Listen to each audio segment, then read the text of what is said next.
he awoke inside him. It all started with a harmless dare. 4 teenagers, Vadim, Ilya, Artyom, and Slava, were looking for thrills, summer, heat, evening. A cemetery on the outskirts of town where overgrown paths led to ancient crypts and half-forgotten graves seemed like the perfect place for a spiritual challenge. Each had to do something scary.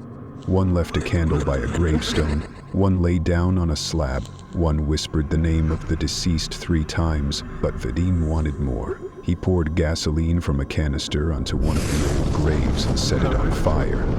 The flames licked the stone, above which an old faded plaque read, "Igor Gromov, does not rest." Someone giggled, someone joked. Now it'll really get fun. Then the wind suddenly stopped. The air turned thick and heavy. The fire seemed to be sucked into the earth. The cawing of crows, and then utter silence. The next day, Vadim woke up in a cold sweat. Strange burns marked his wrists, as if ropes had been tightly wrapped around them.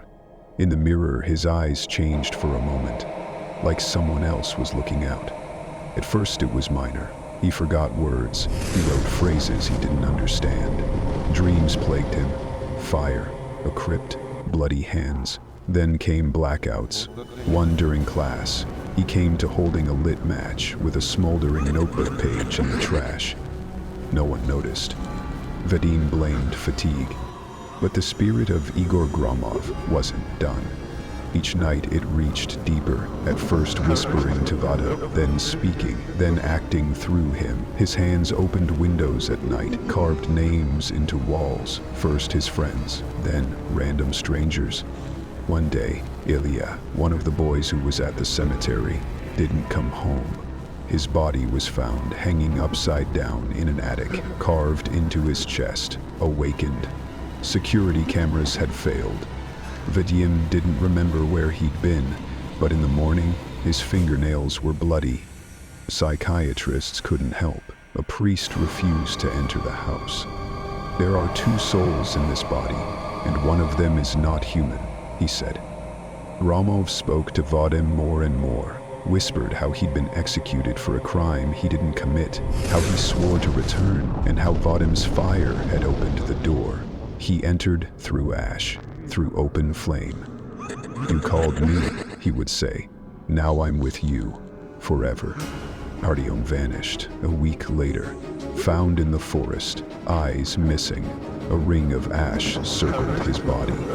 Vadim no longer resisted.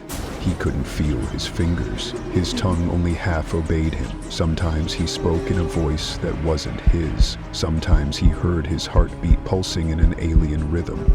Slava fled the town. He was the only one left alive, but even he said, when Vadim looked at him for the last time, there were embers glowing in his eyes, like fire. 2 years passed. Vadim is no longer Vadim. His name is forgotten. People in the town disappear. Fires erupt in homes without reason. Cemeteries are desecrated. On the walls, messages appear. Do not wake those who are not dead. They remember. And in one school, in the back row, sits a boy, quiet, hardly speaks. On his wrists, the shadow of ropes. Under his nails, traces of ash. Sometimes he smiles too wide. And no one suspects he is no longer human.